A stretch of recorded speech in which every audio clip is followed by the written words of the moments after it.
es ¿cuál es el estado legal de los suelos en Chile respecto a las prioridades para sus usos?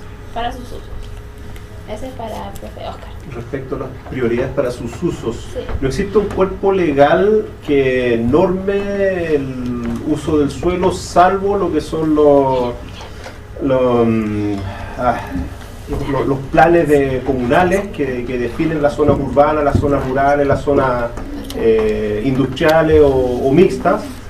Pero a nivel de suelos agrícolas no existe una ley de protección de suelos, por lo tanto, tal como decía Eduardo Martínez, una persona que es dueña de un suelo puede hacer lo que quiera. Existen algunos casos contados, basándose en otros cuerpos legales, en que han habido demandas por un mal uso del suelo.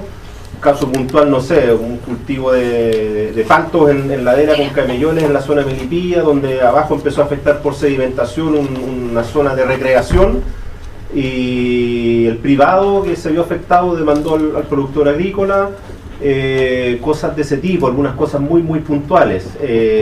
Ahora la ley de explotación de bosque es la única que más o menos tangencialmente regula todo lo que son la protección de los cauces, pero con eso se escondió un poco poder pasar el gol y proteger el suelo de por medio, pero no hay un cuerpo legal que haga un ordenamiento territorial, que regule el uso, que proteja el suelo y por ende es eso. El otro caso clásico fue de un tipo que a un agricultor le arrendó su terreno y empezó a hacer estas franjas de pasto, a sacarlas para el Sodimac, y ahí el agricultor dijo: oye, usted en 5 años de arrendo me va a hacer perder 20 centímetros de suelo, y por ende también lo demandó por un mal uso del suelo. Pero eso son iniciativas personales, luchas contra titanes. No existe una normativa establecida que proteja el suelo. No sé si Eduardo quiere complementar algo más. Claro, pese a que existe la alternativa de irse a juicio, no existe la posibilidad de actuar por oficio. Entonces siempre es más complicado llevar la iniciativa cuando tú tienes el demandante, porque tienes que demostrar que es culpable. Ya. En relación a lo mismo, dice, pensando en términos de planificación territorial y degradación del suelo, ¿es posible hacer políticas de Estado que logren preservar los suelos más allá de los intereses involucrados con su uso agrícola?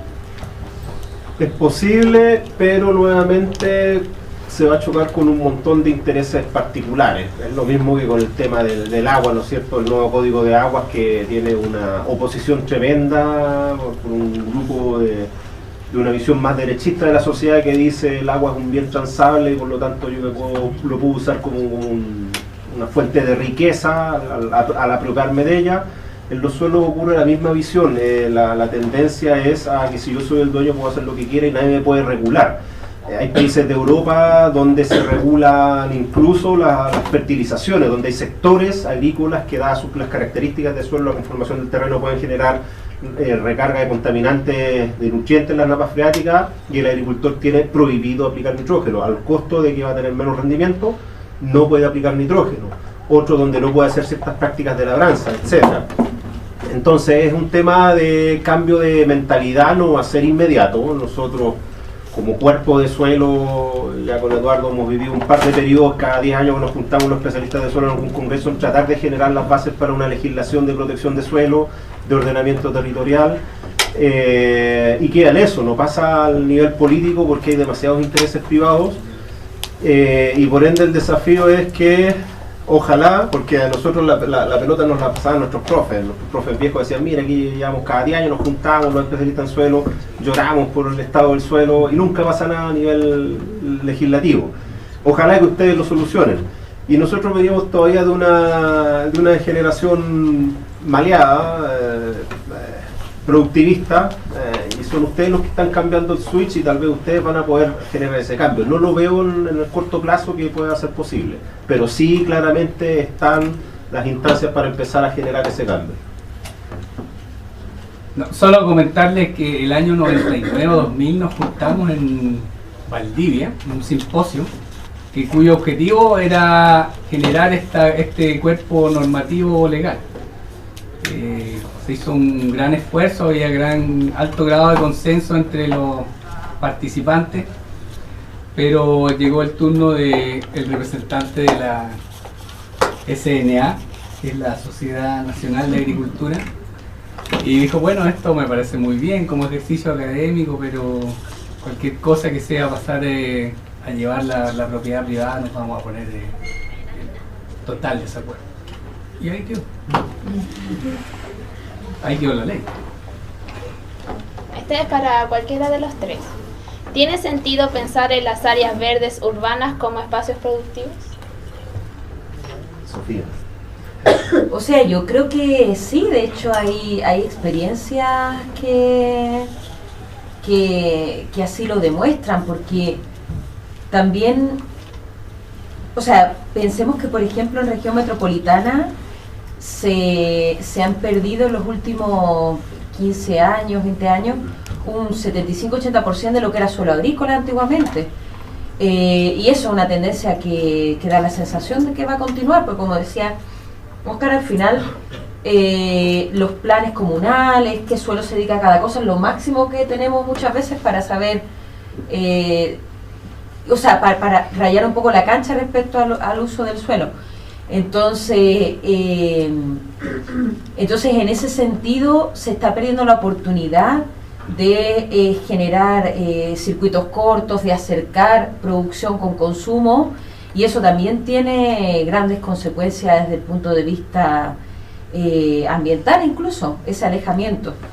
Entonces yo creo que sería una excelente iniciativa, y hay muchas ciudades donde se hacen, ciudades que se consideran de países en teoría más desarrollados que Chile. Yo creo que sí, que es algo factible. Ahora, pensando que las funciones productivas del suelo no son solo alimentos, sino que bienes y servicios, claramente se complementa esa visión, ya que la oportunidad de recreación, de relajo, no sé, pues yo los veo a ustedes, cuando nosotros estudiamos acá, todo lo que era el lado afuera de la sala E era un peladero, era suelo yermo. Por lo tanto, nuestro destino era salir de la sala clásica y venir a meternos a la biblioteca. No había un lugar donde poder distraerse, y ahora ustedes los veo con gran satisfacción. En su momento, el decano que empezó a plantear eso, a decir tenemos que parecernos a las universidades norteamericanas con áreas verdes, y empezó a poner pasto. Todos los demás reclamamos, los mismos reclamos ustedes, tenemos los baños malos, nos falta una mejor conexión a internet, y usted está arreglando el pasto. Pero igual trae su beneficio, o sea, hay un uso alternativo que no es productivo, no estamos sacando ni un tomate de ahí, pero sí estamos sacando otros bienes y servicios. Bueno, capturamos carbono, ustedes pueden tenderse ahí y generar otras instancias de convivencia que les ayudan a tener una sanidad mental para poder enfrentarse al resto del semestre. Ahora, lo usan, sí. Pero yo creo, complementando eso, me tocó ver mucho la experiencia de ciertos huertos urbanos a las afueras de Sevilla, cerca de donde yo soy, y allá se complementaban las dos cosas, porque aparte del tema productivo a muy pequeña escala, se daba un tema recreacional por parte de las personas que tenían esos huertos, porque eran muchas veces personas mayores que les significaba algo que los motivaba enormemente. Entonces también tiene un aviso por ese lado. La siguiente pregunta es directamente para usted. ¿Para mí? Sí. Dice, ¿cuál es la situación de Chile en el marco internacional de exportaciones en los rubros más trabajados? Concepto de potencia a nivel mundial. Bueno, no sé así exactamente a qué enfoque se refiere, pero voy a pensar en los dos que a mí me encajan más con la pregunta. Desde el punto de vista legal, digamos, de cómo estamos embarcados, nosotros somos un país sumamente abierto al comercio internacional. Somos el país a nivel mundial que tiene más acuerdos comerciales. Entonces, uno cree normal que un país tenga cerca de una treintena de acuerdos con casi 70 países, porque estamos en Chile, cree que es lo normal, y nuestros vecinos tienen muchísimo menos que nosotros. Entonces es el país más abierto a nivel mundial en ese sentido, y eso también se ve para el comercio agrícola, porque es parte de esos acuerdos. Entonces, desde el punto de vista de nuestra inserción internacional, desde el punto de vista legal, es un país sumamente abierto. Desde el punto de vista, digamos, más de los productos, etcétera, yo creo que se ha aprovechado mucho el tema de la contrastación, con eso se ha jugado tradicionalmente, de colocar ciertos productos cuando en el hemisferio norte no están, Pero ahí, claro, tampoco eso es tan infinito, no están saliendo competidores igual bien serios como Perú, por ejemplo, que está instalando ciertos cultivos que eran tradicionales de Chile, pero está compitiendo bastante seriamente.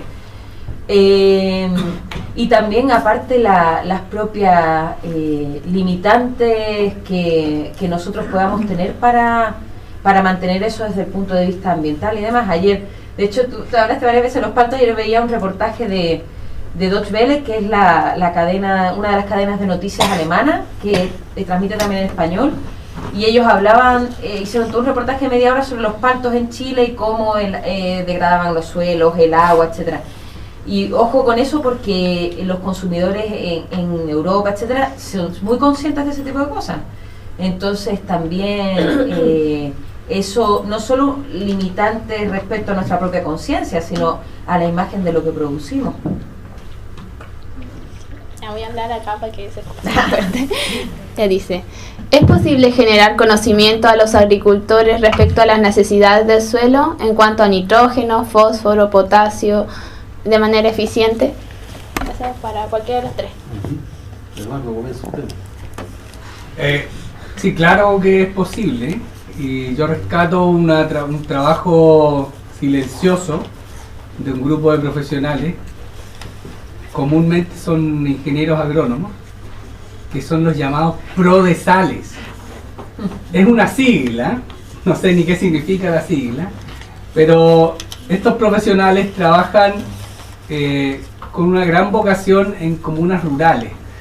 Trabajan como en un convenio entre INDAP con la municipalidad en cuestión, y ellos se vinculan con las comunidades agrícolas, y digamos que tienen cierto grado de contraparte con estos agentes de las empresas que venden agroquímicos, porque si es un agricultor que normalmente ya está desde el punto de vista etario en una población envejecida, entonces la única persona, digamos, que puede contrastar lo que le dice el vendedor de agroquímicos es el PRODESAL.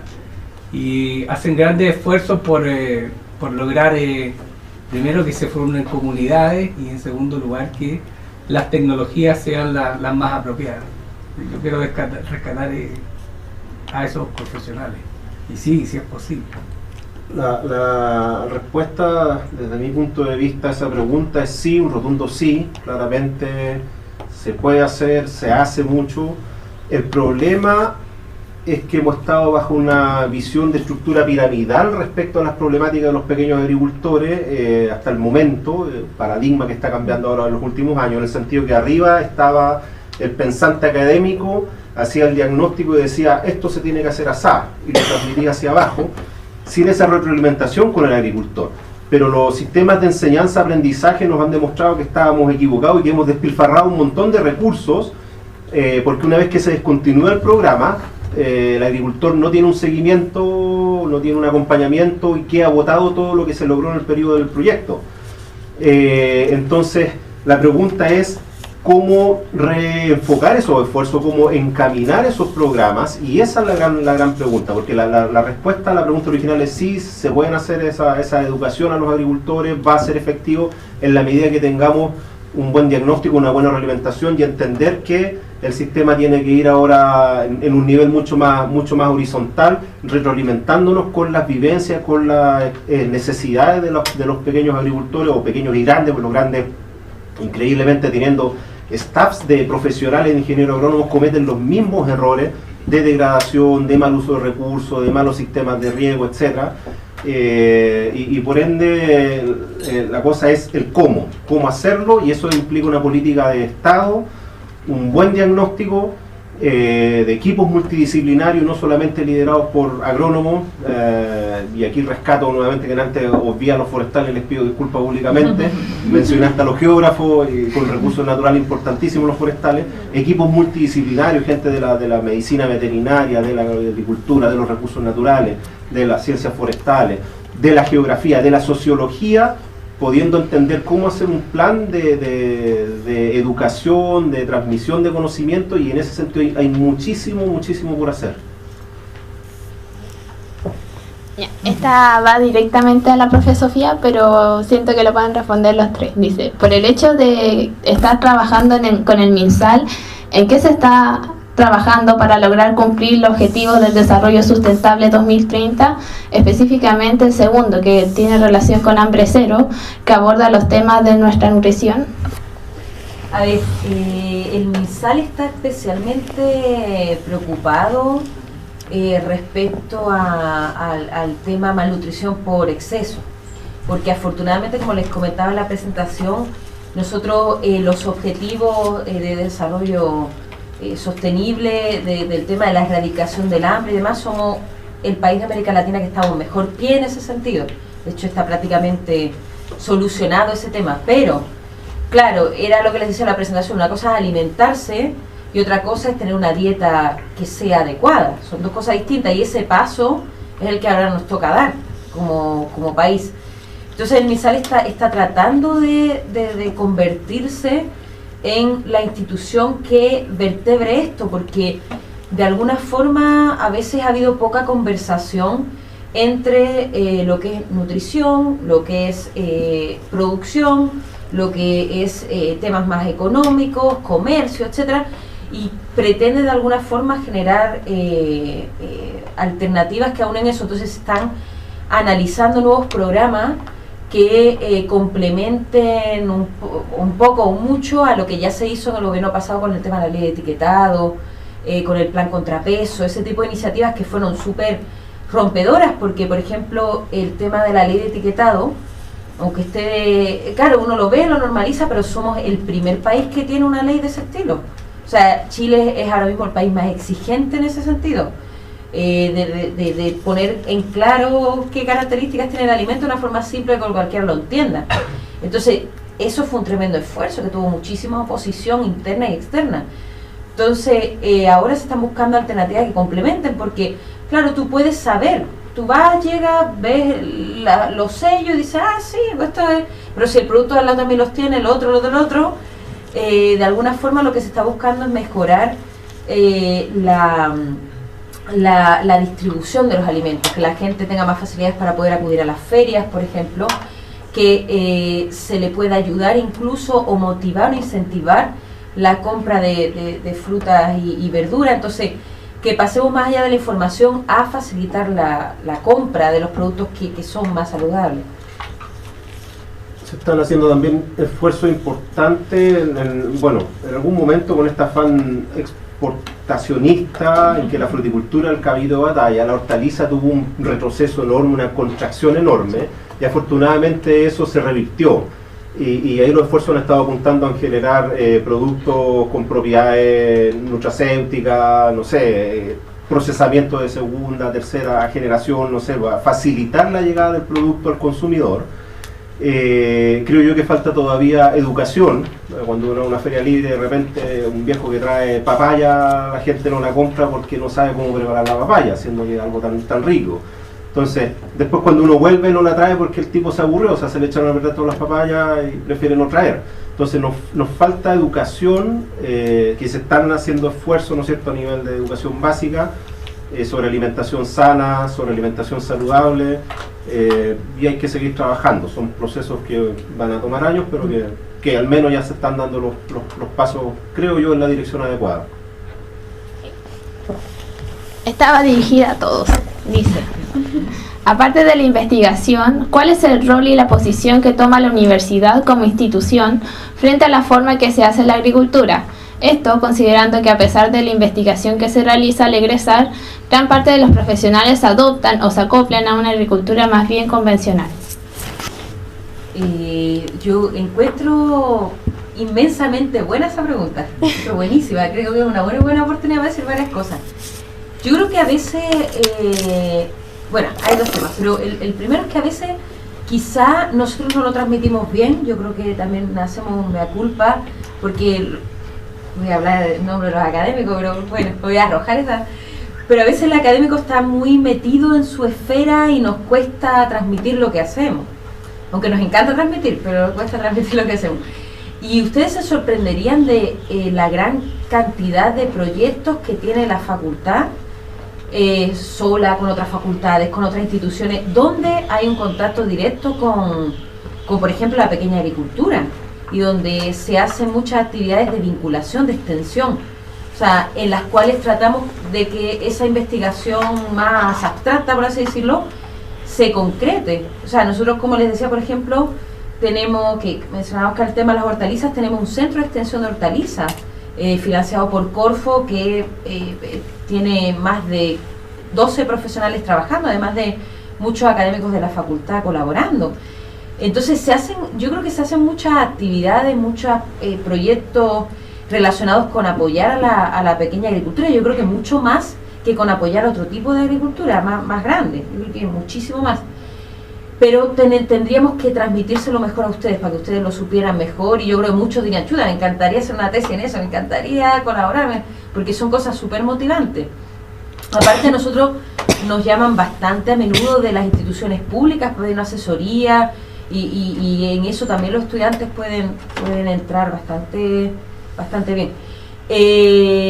Y bueno, por lo menos uno trata de que la docencia tenga o aborde o se enfoque a poder solucionar las preocupaciones sociales que tenemos. O sea, yo creo que uno podría enfocar la docencia en la facultad a un tema muy monetario, productivista, etcétera, y creo que ese no ha sido desde hace muchos años el enfoque, que hay mucho por mejorar, que hay mucho más que hacer, sí, probablemente, pero creo que se hacen esfuerzos para hacer una docencia que trata de poner ciertos temas ahí, lo podemos mejorar, pero creo que hacemos el esfuerzo y tenemos muchos proyectos. Yo les invito a que los que tengan intereses de trabajar con pequeños agricultores o en temas ambientales, qué sé yo, se acerquen a ver lo que están haciendo los profesores, porque les sorprendería muchas veces los proyectos que hay. Yo creo que eso es muy desconocido. Sí, adelante. Yo quisiera rescatar, porque usted egresa, obtiene su título en la mayoría de los casos, entonces se ve enfrentado a la búsqueda del cielo, y usted puede hacerle el quite a todos los trabajos que no le gustan, que los ve como muy asociados a la esfera productivista. Esa es una opción. Y la otra opción es que usted entre al sistema productivo, y ahí nuevamente se abren dos. Usted se rinde y hace lo que le dice el jefe, vende tanto, esta es la meta, de vender tanto a los maiceros, dale, hermano. O ahí, trabajando con esas empresas que tienen grandes cuestionamientos, ustedes logren un cambio con su ética. Yo valoro mucho a la gente que trabaja dentro de las empresas productivistas y que no se rinde, que es la que plantea con argumentos técnicos, porque usted puede tener, y es natural, su corazón ambiental, pero usted al jefe lo tiene que convencer con argumentos técnicos. ¿Cuánto esperas que sea que estemos acá vendiendo este agroquímico en esta zona? ¿5 años? Y usted puede decirle, mira, podemos tener 10 años acá si vendemos esto otro, si lo hacemos de tal forma, y mejorar la gestión. Pueden hacer lo otro, evitarlo, y no de ser puros, ¿cierto? O trabajar denunciando. Y está muy bien, pero yo valoro mucho a la gente que se queda trabajando con el enemigo. ¿Sí? ¿Cuáles son los principales tópicos en que la restauración del suelo hace su mayor necesidad de capital? De nuevo, por favor. ¿Cuáles son los principales tópicos en que la restauración del suelo es mayor su necesidad que la del capital? Es mayor su necesidad Que la del la capital. del capital. Qué pregunta más complicada. La hizo Pablo. Pablo está aquí, que le explique. Pablo, por favor. ¿Dónde está el Pablo? No, es que delante hablaba el profesor forestal y decía que el restaurado del suelo de la cárcava que estaba allá en la séptima región era Extremadamente caro. muy caro. Entonces, ¿qué era lo más caro? Ah, ya. Sí, finalmente cuando uno dice, las cosas se relativizan, ¿ah? Porque ¿qué es caro? ¿Qué es caro? Claro, para un habitante de La Pintana comprar un kilo de manzana a 800 pesos puede que sea caro, y además los mayores lo compra a 400.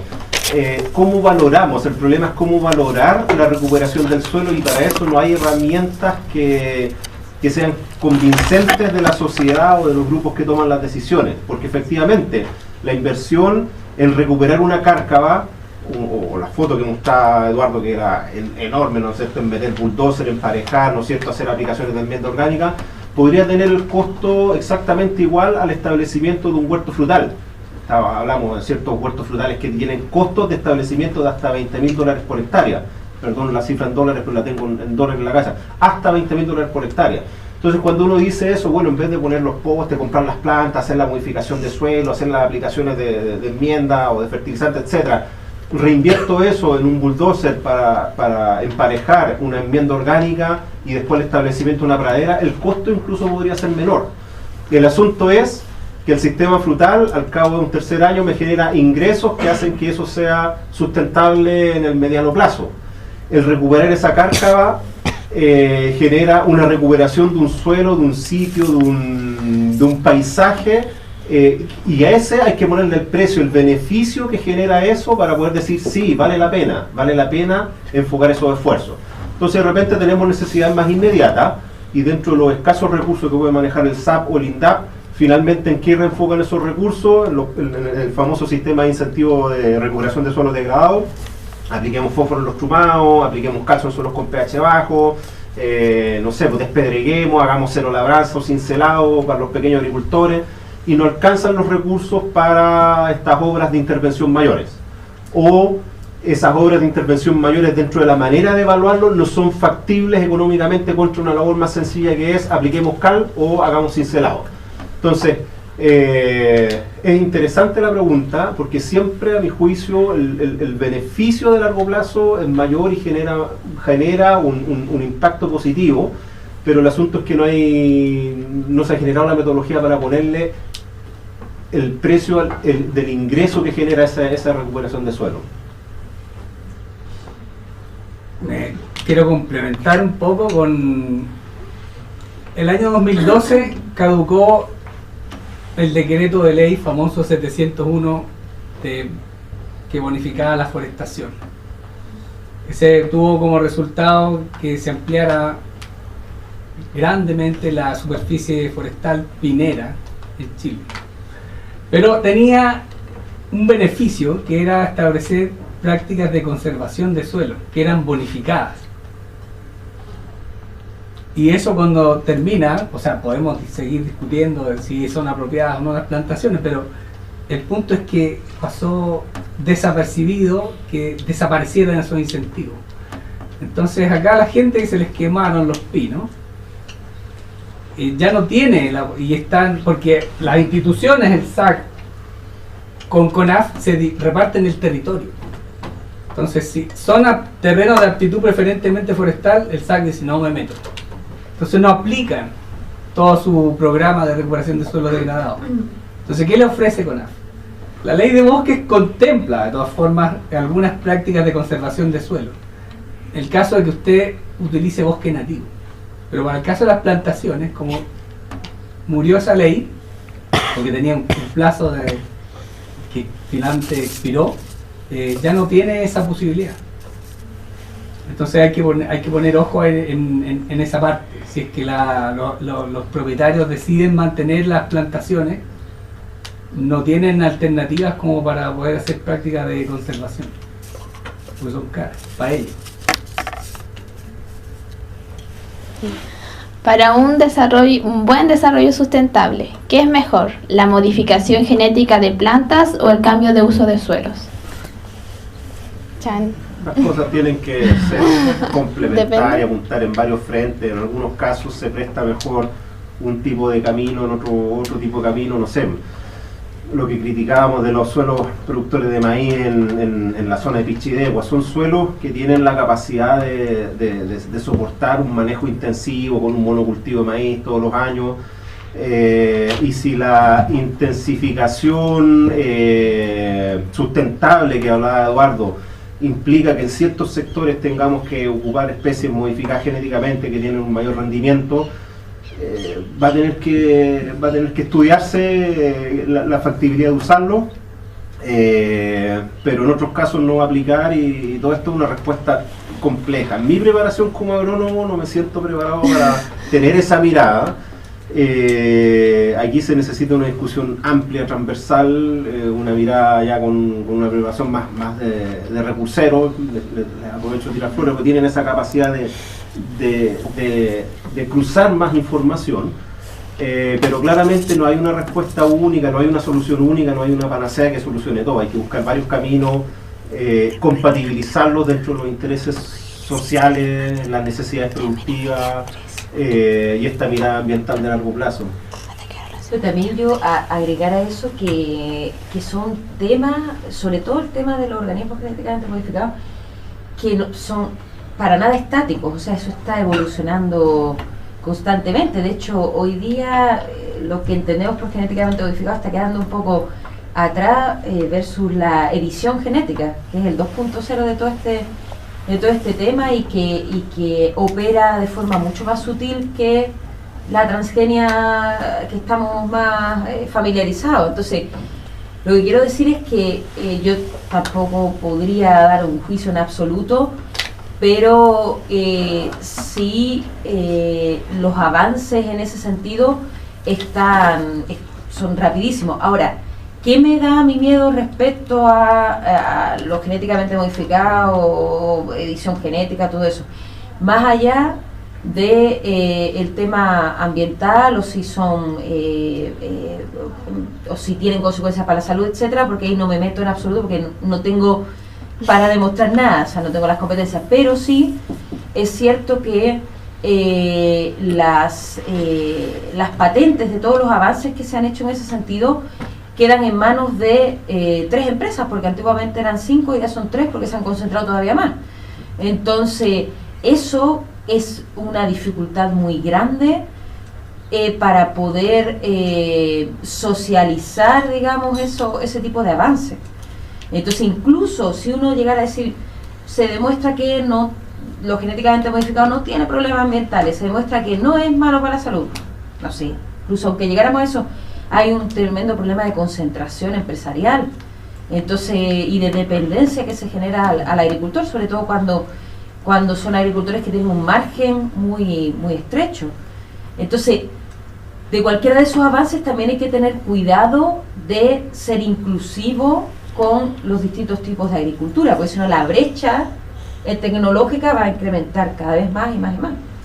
El otro riesgo que veo yo es cuando se ve como una única solución y se masifica en grandes superficies, es generar una homogenización en la población, ya sea de soya, ya sea de maíz, que cuando se genere, así como las cosas son dinámicas y cambian, se genera una plaga, una enfermedad que ataca precisamente a esa genética, se va a afectar la capacidad productiva de manera muy, muy potente, muy fuerte. En cambio, la diversificación apunta precisamente, diversificación de cultivo, diversificación de variedades dentro de un cultivo, apunta precisamente a asegurar la sobrevivencia en caso de. Entonces, claro, es una herramienta más que ayuda a aumentar los rendimientos en la misma superficie, pero que tampoco se pueden considerar como el único camino al cual hay que apuntar. Hay que tener cuidado, hay que tener equilibrio y buscar esa diversidad genética que es la que ha caracterizado la evolución de los ecosistemas. Sí, no sé si saben, pero acá en Chile no está permitido la producción de alimentos a partir de organismos genéticamente modificados. Pero hay excepciones, porque la producción de semillas sí. Entonces hay huertos semilleros que usan transgénicos, pero como el destino de esas semillas son otros países, eso está permitido. Pero para el resto, por ejemplo, acá no tenemos soya transgénica, no está permitido. Ya. ¿En qué medida influye la liberación de CO2 de la labranza en el cambio climático? Cifra exacta, quién sabe. Yo sí que no sé. Pero ¿en qué medida influye? No, mira, es menor que la influencia por combustión de combustibles fósiles. No me acuerdo exactamente la cantidad de gigatoneladas que se producen por motivos de la labranza, pero tiene más efecto, por ejemplo, pero aún así menor que la combustión de combustibles fósiles, el cambio de uso del suelo. Y eso es más relevante en las zonas de acá de América del Sur, donde hay transformaciones completas de bosque húmedo para otros cultivos. Ahí Como en Brasil, quema de bosques tropicales, ¿no es cierto?, para la agricultura. Eso tiene una importancia que es mayor a estar en un campo que ya ha tenido una historia de labranza en el tiempo, porque si tú estás labrando, tú ya llegaste a un equilibrio bajo de carbono. Entonces tú puedes seguir labrando el suelo, se van a producir disminución del rendimiento, pero no va a seguir disminuyendo la cantidad de carbono, siempre hay un mínimo. El problema es cuando tú tomas un sistema que tiene un nivel de carbono A y a través de quema o la práctica que sea lo lleva a un nivel de carbono B. Ahí es donde está la gran pérdida. Y también ahí es donde está la gran oportunidad de capturar CO2 otra vez, como materia orgánica. Ahora, pensando en el grado de magnitud e importancia que tiene sobre el calentamiento global, al comparar CO2, que no es el más dañino de los gases de efecto invernadero en relación a algunas fuentes de nitrógeno, teniendo mucha menos importancia en superficie, tiene una gran importancia a nivel ambiental lo que es el drenaje de suelos, ya que el drenaje de suelos, al habilitar suelos mal drenados para la producción agrícola, eliminarles el agua, gran parte de esa materia orgánica empieza a emitir también formas gaseosas de nitrógeno, que tienen efectos sobre el calentamiento global mucho más relevante. Entonces ahí hay algunos estudios que compensan un poquito eso y han visto, en realidad es mejor tener ciertos sectores, mantenerlos como un bofedal, como un humedal, como una zona mal drenada, para evitar este daño y además de todos los beneficios ecológicos de las especies que allí habitan, antes que habilitarlos para la agricultura. La pregunta es complicada, hay algunos especialistas que hacen balance, pero no tengo el conocimiento exacto de eso. Si pudieras definir primero qué son hidrogeles, porque dice, el uso de hidrogeles que ayuden a mantener el agua en la cercanía de las raíces, ¿es una alternativa real para Chile? Primero, ¿qué son los hidrogeles? Sí, el hidrogel es una molécula artificial que tiene una gran capacidad de absorber agua, son superabsorbentes, por ejemplo las poliacrilamidas, que las primeras que se inventaron eran a base de sodio, tenían efectos cancerígenos, entonces en su momento dejaron de usarse. Pero salió una nueva generación de hidrogeles. Estas moléculas son capaces de absorber agua hasta un 200% de su propio peso, es decir, aumentan su volumen, retienen el agua, y la van entregando lentamente a los cultivos. En los últimos años han aparecido algunas de tipo comercial y acá se hizo un estudio en el laboratorio de riego evaluándolo en frutales, evaluándolo en cultivo, y los que están disponibles en el mercado en este momento son tremendamente retenedoras, pero lentamente entregadoras, es decir, entregan el agua a una alta tensión. Ahí, dentro de lo que es la curva de energía de extracción de agua, la planta tiene que gastar mucha energía en extraer el agua a ese hidrogel. Entonces, ¿cuándo son una alternativa? Por ejemplo, en sistemas de secano donde no va a haber riego, sino que solamente la lluvia que cae en invierno. Por ejemplo, una reforestación, ya sea una plantación de pino, ya sea con especies nativas, una reforestación, colocar una cierta cantidad de hidrogeles que absorban el agua que cae en invierno, impida que escurra, impida que percole en profundidad, y eso le va a ir supliendo agua a la especie en el tiempo. Pensando que, no sé, pues en la séptima región pasan 6-7 meses sin ningún tipo de riego. Ahora, ¿cuánto afecta eso el balance hidrológico de la cuenca? Nadie ha hecho el estudio. Puede ser la solución peor o el daño peor que la solución. Todavía es algo que se está estudiando. Bueno, en el caso forestal se ha probado y tiene éxito, ¿no? En general nosotros tratamos de no regar los forestales. Ahora es chistoso porque normalmente las plantaciones por compensación ambiental son regadas como alto. No sé. Pero tratando de disminuir esa cantidad de riego, es que se están probando el uso de hidrogeles con buenos resultados. Pueden bajar la cantidad de riego, la frecuencia de riego y la cantidad. Bueno, nos quedan espacio para alguna pregunta si quedó algo de duda. ¿Que alguien quiera levantar la mano? ¿No?